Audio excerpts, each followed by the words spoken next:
តាមច្បាប់នៅប្រទេសកម្ពុជាតើនយោជកអាចតម្រូវឲ្យបុគ្គលិកធ្វើការប៉ុន្មានម៉ោងនៅក្នុងមួយសប្តាហ៍មកតាមច្បាប់ការងារខ្មែរដែលច្បាប់អនុម័តឆ្នាំ1997ថេរវេលាធ្វើការងាររបស់នយោជិតទាំងពីរភេទទោះជាក្នុងគ្រឹះស្ថានប្រភេទណាក៏ដោយគឺមិនឲ្យលើសពី8ម៉ោងក្នុងមួយថ្ងៃឬ48ម៉ោងក្នុងមួយសប្តាហ៍ដូច្នេះបើគិតជាធម្មតាគឺថាមួយថ្ងៃធ្វើការ8ម៉ោងហើយមួយអាទិត្យធ្វើការ6ថ្ងៃសហគ្រាសគេមានសេរីភាពក្នុងការកំណត់របៀបចែកពេលធ្វើការតាមប្រភេទសកម្មភាពនិងរបៀបរៀបចំនៅក្នុងសហគ្រាសនីមួយៗធ្វើម៉េចកុំឲ្យតែបំពានថេរវេលាដែលកំណត់ដោយច្បាប់ខាងលើដូចជាគេអាចឲ្យថាចាប់ផ្ដើមធ្វើការម៉ោង8ព្រឹកចេញម៉ោង5ល្ងាចហើយគេឲ្យបុគ្គលិកឈប់សម្រាកបាយថ្ងៃត្រង់1ម៉ោងគឺថាមើលទៅសរុបទៅឃើញ8ម៉ោងក្នុងមួយថ្ងៃហើយរាល់ការរៀបចំបែងចែកម៉ោងធ្វើការនេះសហគ្រាសត្រូវលេខលោកធ្វើយ៉ាងម៉េចឲ្យបុគ្គលិកមានថ្ងៃសម្រាប់ប្រចាំសប្តាហ៍យ៉ាងតិច24ម៉ោងជាប់គ្នាពុកគឺថាមួយថ្ងៃពេញគឺមិនអាចឲ្យបុគ្គលិកសម្រាប់កន្លះថ្ងៃ2ដងក្នុងមួយអាទិត្យហើយរាប់ថាសម្រាប់មួយថ្ងៃដែរទេជាគោលការណ៍គឺគេកំណត់តាមច្បាប់គេកំណត់យកថ្ងៃអាទិត្យជាថ្ងៃសម្រាប់ប្រចាំសប្តាហ៍ចុះប្រសិនបើសហគ្រាសខ្លះដូចជារោងចក្រមន្ទីរពេទ្យសន្តាគារជាដើមដែលមានតម្រូវការចាំបាច់ឲ្យមានសកម្មភាពជាប្រចាំ24ម៉ោងក្នុងមួយថ្ងៃ7ថ្ងៃនៅក្នុងមួយអាទិត្យវិញនោះតើគេត្រូវធ្វើយ៉ាងម៉េចមកក្នុងករណីនេះសហគ្រាសអាចរៀបចំធ្វើជាវេនដើម្បីអាចដំណើរការបាន24ម៉ោងលើ24ម៉ោងគឺគេអាចចែកចេញជា3វេនហើយថាឃើញទៅ3វេនមួយថ្ងៃមាន24ម៉ោងចឹង3វេនមួយវេនមាន8ម៉ោង3វេនទៅគេថាមាន24ម៉ោងហើយគេថាចប់វេនទី1បុគ្គលិកវេនទី1ចេញហើយបុគ្គលិកវេនទី2ចូលដូច្នេះបុគ្គលិកនៅក្នុងមួយវេនហ្នឹងគឺធ្វើការតែ8ម៉ោងទេក្នុងមួយថ្ងៃហើយការបែងចែកវេនហ្នឹងគឺត្រូវបែងចែកយ៉ាងម៉េចឲ្យមានថ្ងៃសម្រាប់ប្រចាំសប្តាហ៍ទៅតាមច្បាប់កំណត់គឺថាមានក្នុងមួយសប្តាហ៍ត្រូវមានថ្ងៃសម្រាប់24ម៉ោងជាប់គ្នាឌីណាគ្រឹះស្ថានខ្លះគេចង់ឲ្យបុគ្គលិកធ្វើការលើសពី8ម៉ោងនៅក្នុងមួយថ្ងៃក៏ប៉ុន្តែឲ្យសម្រាប់ប្រចាំសប្តាហ៍លើសពី24ម៉ោងដើម្បីសងម៉ោងលើសវិញតើអាចធ្វើបានដែរឬទេមកត្រង់ចំណុចនេះគឺមានការអនុញ្ញាតពីក្រសួងសង្គមកិច្ចនិងការងារតាមរយៈប្រកាសចុះថ្ងៃទី10មិថុនាឆ្នាំ2002ស្តីអំពីការបែងចែកម៉ោងធ្វើការក្នុងសប្តាហ៍ដើម្បីឲ្យឈប់សម្រាកបន្ថែមនៅរសៀលថ្ងៃសៅរ៍ប្រកាសនេះគឺអនុញ្ញាតឲ្យសហគ្រាសបង្កើនថេរវេលាធ្វើការរបស់កម្មករឲ្យលើសពី8ម៉ោងក្នុងមួយថ្ងៃក៏ប៉ុន្តែមិនឲ្យលើសពី9ម៉ោងទេ9ម៉ោងគឺជាកម្រិតអតិបរមាហើយត្រូវឲ្យបុគ្គលិកសម្រាកនៅរសៀលថ្ងៃសៅរ៍បន្ថែមពីលើថ្ងៃអាទិត្យមួយថ្ងៃពេញដែលជាថ្ងៃសម្រាកធម្មតា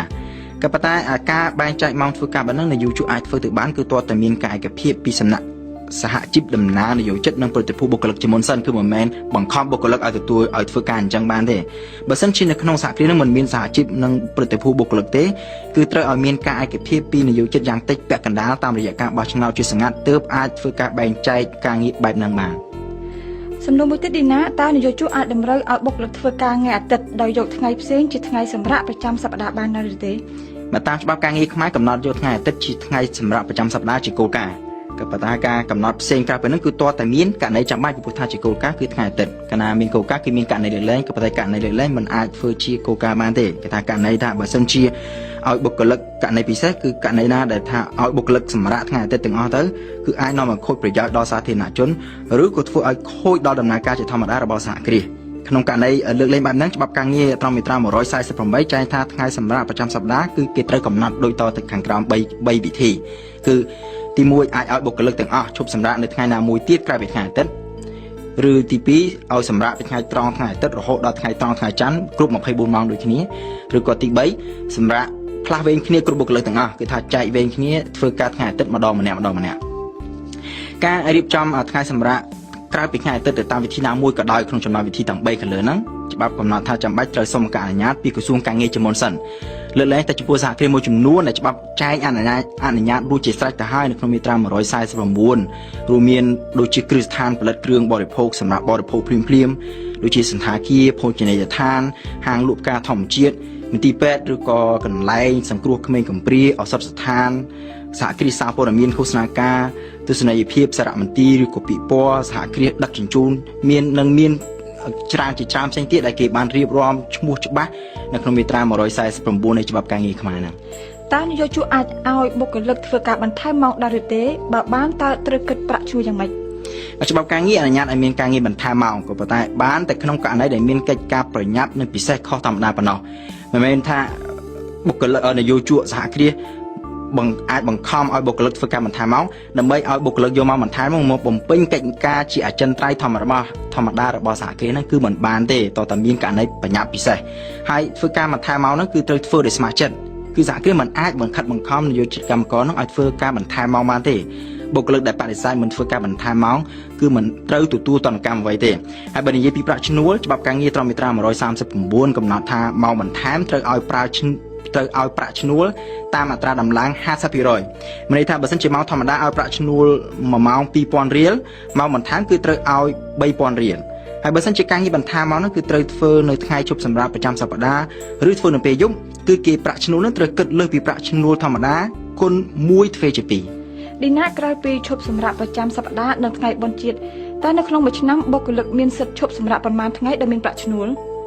បាទច្បាប់កំណត់ថាកម្មករនយោជិតទាំងអស់មានសិទ្ធិឈប់សម្រាកយ៉ាងតិច18ថ្ងៃក្នុងមួយឆ្នាំដោយទទួលបានប្រាក់ឈ្នួលធម្មតាអនុសញ្ញារួមនៅក្នុងសហគ្រាសឬក៏កិច្ចសន្យាការងារអាចកំណត់ឲ្យមានថ្ងៃសម្រាកលើសពី18ថ្ងៃបានក៏ប៉ុន្តែមិនអាចកំណត់ឲ្យតិចជាង18ថ្ងៃក្នុងមួយឆ្នាំបានទេហើយចំនួនថ្ងៃសម្រាប់ប្រចាំឆ្នាំនេះគឺត្រូវបន្ថែមចំពោះបុគ្គលិកណាដែលមានអតិថិភាពនៅក្នុងសហគ្រាសហ្នឹងគេថាត្រូវបន្ថែមមួយថ្ងៃពេលធ្វើការបាន3ឆ្នាំក្នុងសហគ្រាសបន្ថែមមួយថ្ងៃលើ18ថ្ងៃដែលមានស្រាប់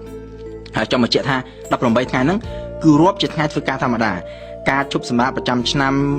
ប្រចាំសប្តាហ៍និងការឈប់សម្រាកថ្ងៃបុណ្យគឺមិនត្រូវរាប់បញ្ចូលជាថ្ងៃឈប់សម្រាកប្រចាំឆ្នាំទេហើយការឈប់សម្រាកដោយមូលហេតុមានជំងឺក៏មិនត្រូវយកមករាប់បញ្ចូលជាថ្ងៃឈប់សម្រាកប្រចាំឆ្នាំដែរឌីណាខ្ញុំចង់ដឹងដែរថាតើត្រូវធ្វើការបានរយៈពេលប្រមាណទើបបុគ្គលិកមានសិទ្ធិសុំឈប់សម្រាកប្រចាំឆ្នាំបាទច្បាប់ចែងថាតើតែធ្វើការបានគ្រប់1ឆ្នាំនៅក្នុងសហគ្រាសទើបអាចមានសិទ្ធិឈប់សម្រាកប្រចាំឆ្នាំបានក្នុងករណីណាដែលមានផ្ដាច់ឬក៏ចប់កិច្ចសន្យាមុនពេលគ្រប់មួយឆ្នាំសហគ្រាសគឺត្រូវសងប្រាក់បំណាច់ហ្នឹងទៅឲ្យបុគ្គលិកនោះដោយគិតជាសមាមាត្រទៅនឹងតាមពេលវេលាដែលគាត់បានធ្វើការនៅក្នុងសហគ្រាសហើយចុះក្នុងករណីដែលមានធរៈផ្ទាល់ខ្លួនតើនយោជិតកម្មករអាចសុំឈប់សម្រាកបានដែរឬទេបើបានទៅរាប់បញ្ចូលនៅក្នុងថ្ងៃឈប់សម្រាកប្រចាំឆ្នាំដែរឬទេបាទនៅក្នុងច្បាប់ការងារគេមានកំណត់ឲ្យមានការឈប់សម្រាកពិសេសនៅក្នុងករណីមានធរៈផ្ទាល់ខ្លួនឬនៅក្នុងឱកាសដែលមានព្រឹត្តិការណ៍ដែលប៉ះពាល់ផ្ទាល់ដល់គ្រួសាររបស់កម្មករនយោជិតដូចជាត្រូវរៀបអាពាហ៍ពិពាហ៍ផ្ទាល់ខ្លួនឯងឬក៏ត្រូវរៀបអាពាហ៍ពិពាហ៍របស់កូនឬក៏ប្រពន្ធត្រូវសម្រាលកូនឬក៏ប្តីប្រពន្ធកូនឪពុកម្ដាយមានជំងឺឬក៏ទទួលមរណភាពក្នុងករណីមានធរៈបែបហ្នឹងបុគ្គលិកអាចសុំឈប់សម្រាកបានដោយនៅទទួលបានប្រាក់ឈ្នួលជាធម្មតាក៏ប៉ុន្តែការឈប់សម្រាកពិសេសបែបហ្នឹងក្នុងមួយឆ្នាំច្បាប់អនុញ្ញាតឲ្យមានត្រឹម8ថ្ងៃយ៉ាងតិចគឺមិនយ៉ាងច្រើនគឺមិនឲ្យលើសពី7ថ្ងៃទេសំទោស7ថ្ងៃមាន8ថ្ងៃទេហើយការឈប់សម្រាកពិសេសនេះគឺអាចយកមកកាត់កងជាមួយថ្ងៃឈប់សម្រាកប្រចាំឆ្នាំបានប្រសិនបើនយោជិតមិនទាន់អនុវត្តការឈប់សម្រាកប្រចាំថ្ងៃរបស់គាត់អស់មានន័យថាគាត់មានថ្ងៃឈប់សម្រាកប្រចាំឆ្នាំរបស់គាត់18ថ្ងៃហើយគាត់មិនទាន់ឈប់អស់ទាំង18ថ្ងៃរបស់គាត់នៅសល់ប្រមាណគេអាចយកមកកាត់កងជាមួយនឹងថ្ងៃឈប់សម្រាកពិសេសបើសិនជាគាត់បានអនុវត្តនឹងអស់ទៅហើយមានន័យថា18ថ្ងៃហ្នឹងគាត់ឈប់អស់ទៅហើយក្នុងករណីហ្នឹង